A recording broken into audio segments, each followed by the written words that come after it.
السلام عليكم.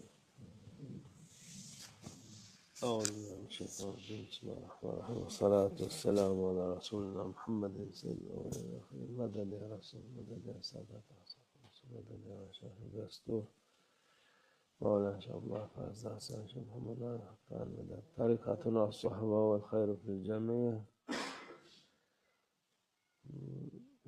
سلام بواكب যখন মুয়াজ্জিন আজানে সালাতের আহ্বান করেন তখন সালাত এবং সালাম যারা গত হয়েছেন তাদের জন্য প্রেরণ করা হয় এবং বলা হয় আজাল্লু বিসসালাতি ক্বাবলাল ফাউত ওয়া আজাল্লু বিত্তাওবাতি ক্বাবলাল মাউত। আপনারা নামাজের জন্য হাজির হন এবং নামাজের ওয়াক্ত শেষ হওয়ার আগেই আপনার নামাজ আদায় করুন।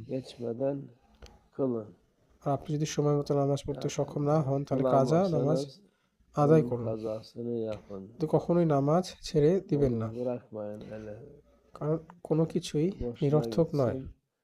প্রত্যেকটি বিষয়ের একটি হিসাব রয়েছে এবং আখিরাতে সেই হিসাব নেওয়া হবে। এবং যারা এখানে নামাজ পড়বে না তাদের আখিরাতে তাদের নামাজ আদায় করতে হবে এবং প্রত্যেক ওয়াক্তে নামাজ সেখানে এই দুনিয়ার জীবনে 80 বছরের সমান হবে। এখানে 80 বছর যে কোনো একজন ব্যক্তির তার সারা জীবনের হায়াত। এবং কেউ যদি এই নামাজ এখানে আদায় না করে তাহলে অবশ্যই তারা আখিরাতে তাদের সেটা আদায় করতে হবে। তারা যদি এখানে দীর্ঘ সময় নামাজ আদায় না করে থাকে তাহলে তাদেরকে আখিরাতে দিন দোষী সাব্যস্ত করা হবে। এবং দ্বিতীয়ত ওয়া আজাল্লু বিত্তাওবাতি ক্বাবলাল মাউত, যে আপনি আপনার মৃত্যুর পূর্বে তাওবা করুন, তাওবা করুন এবং আল্লাহর কাছ থেকে মাগফিরাত কামনা করুন, কারণ মাগফিরাত মৃত্যুর আগেই সম্ভব, মৃত্যুর পরে কোনো ক্ষমা সম্ভব নয়। আপনি যদি দুনিয়ার জীবনে কোনো গুনাহ করে থাকেন সেটি যেমন গুনাহই হোক তার একটি সমাধান আল্লাহ আপনি যতদিন হায়াতে আছেন সেই সমাধান তিনি রেখেছেন এবং শরীয়ত স্পষ্টভাবে সেটি ব্যাখ্যা করেছে আপনার কোন গুনাহের কারণে আপনার কি করতে হবে।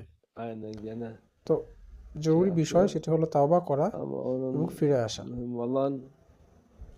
এবং মৃত্যুর পূর্বে তাওবা করা। এবং অবশ্যই যেমনটি আমরা বলেছি তওবাকারীর কিছু হক রয়েছে যা তাকে জানতে হবে এবং তওবা করার কিছু নিয়মাবলী রয়েছে এবং ঠিক সেভাবে আপনাকে তওবা করতে হবে। এবং সবচেয়ে উত্তম উদাহরণ হলো যেমনটি আমাদের রাসূলুল্লাহ সাল্লাল্লাহু আলাইহি সাল্লাম বলেছেন যে আমি প্রতিদিন 70 মারতাবা আল্লাহর কাছে মাগফিরাত কামনা করি।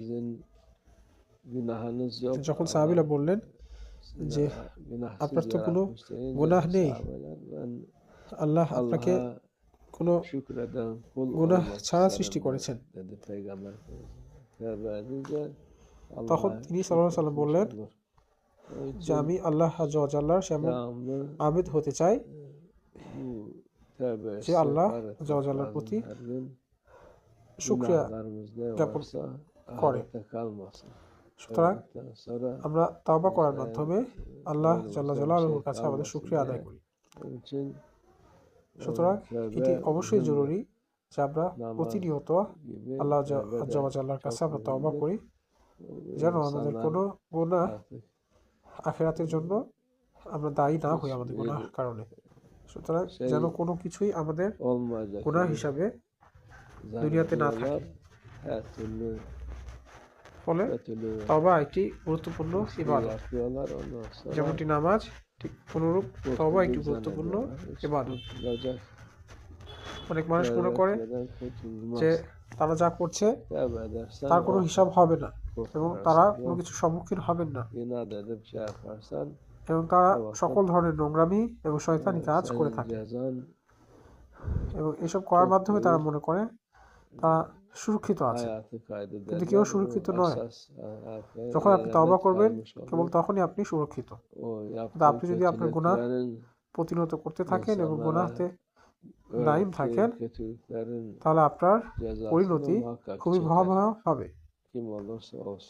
কারণ প্রকৃত জীবন যেটি শুরু হয় সেটা আখিরাতেই শুরু হয়, এবং আপনার যে দুর্ভোগ সেটি প্রকৃত দুর্ভোগ আপনার আখিরাতেই আপনি ভোগ করতে হবে।